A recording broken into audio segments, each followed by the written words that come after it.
Hello everyone and welcome to another excellent edition of the Classic Video Game Channel. To wrap up my reviews of the original Spyro the Dragon trilogy, I have with me none other than Spyro the Dragon 3, Year of the Dragon. Released on October 23, 2000 in North America, it was the last Spyro title developed by Insomniac games prior to them selling off the franchise. Spyro goes out with a bang, however, as this could be described as his biggest adventure yet. Year of the Dragon features a slew of brand new playable characters, a fantastic new story, and tons of other awesomeness, so let's jump right in and explore the final installment in this amazing series. The game begins with Spyro and his friends celebrating the Year of the Dragon, an event that occurs every 12 years when new dragon eggs are brought into the realm. After the festivities, while all the dragons are asleep, a girl named Bianca, accompanied by an army of Rhinox, sneaks into the world and steals all the dragon eggs. We later learn that she was instructed to do so by the antagonist of the game, the Sorceress.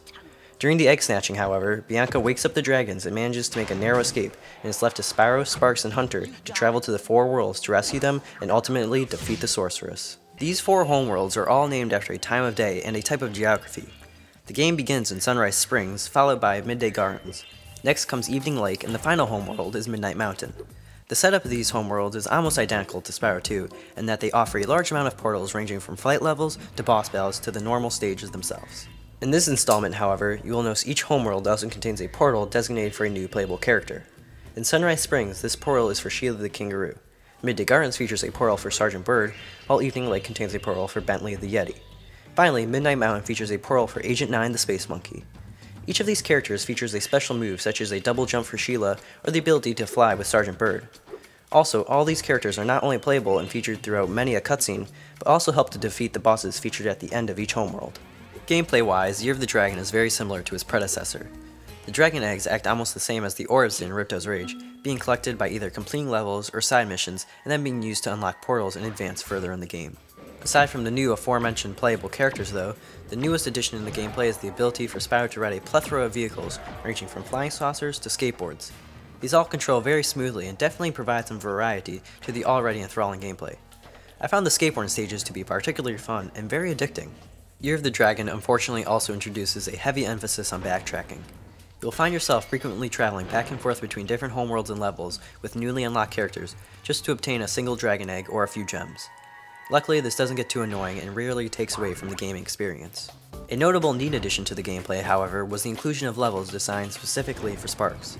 These levels are presented in a 2D top-down shooter style view, where Sparx can fire upon an onslaught of enemies to collect gems and beat the level, subsequently earning a dragon egg. While not being some of my favorite stages, the Sparx levels are still pretty enjoyable and add in some variance to the gameplay formula. The graphics of Year of the Dragon are top-notch and are definitely some of the best on the PlayStation in my opinion. While not being drastically better than its predecessors, I feel as if Year of the Dragon may just be the best looking game in the series. However, as much as I think the graphics are fabulous, I can't help but feel the level design in this game pales in comparison just a bit compared to the first two titles. However, Stewart Copeland's soundtrack more than makes up for it and is absolutely astounding. It may actually be my second favorite in the series, right behind the original. Ripto's Rage was fantastic, don't get me wrong, but this one definitely seems to outshine it just by the slightest bit.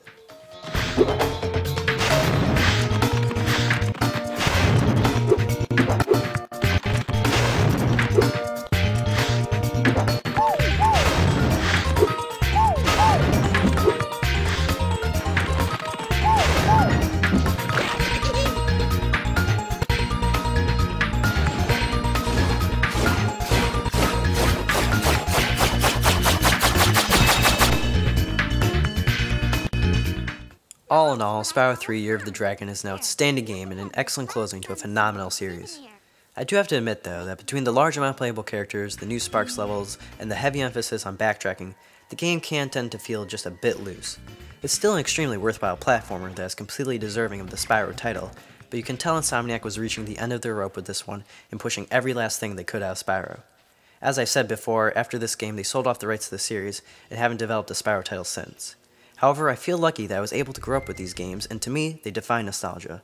All in all, the Spyro series may just be one of the best on the PS1, and I highly recommend you check them out. Well, I hope you enjoyed my trip down memory lane with the Spyro series.